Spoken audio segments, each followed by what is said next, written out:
So a segue, which is a similar question, but is from Robert Stephenson, who's CSC Australia Director and is also in Bendigo. What are the other ingredients, aside from a great sporting competition during the Games, that help a city transform itself on an ongoing basis as a result of being a Games host? For example, athlete experience, visitor experience, quality and interest piqued by global TV exposure. I think Robert's expecting a whole lot of tourists to descend on Bendigo as a result. But what are the other ingredients, do you think, Jan?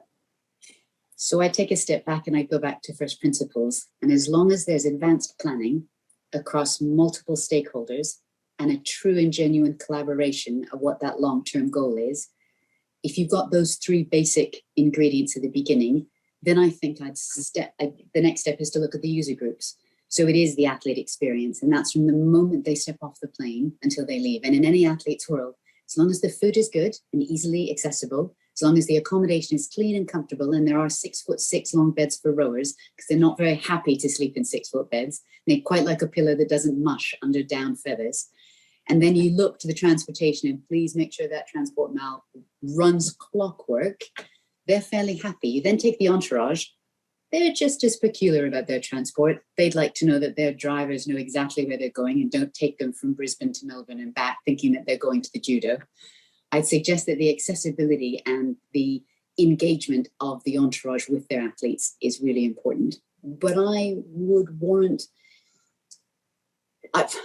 would say the visitor experience is just as important, because they will be your initial advocates.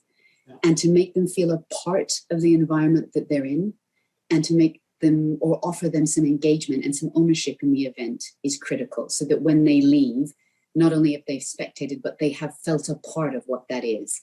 It was something I think that the Gold Coast did very well, and London 2012 did very well actually, is ensuring that all those that were visitors, it was their games, which was quite nice.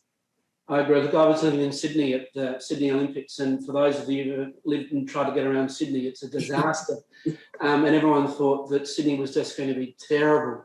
Actually, the Olympic Games taught Sydney how to move a lot of people around at a fast and easy space, and proved it could be done.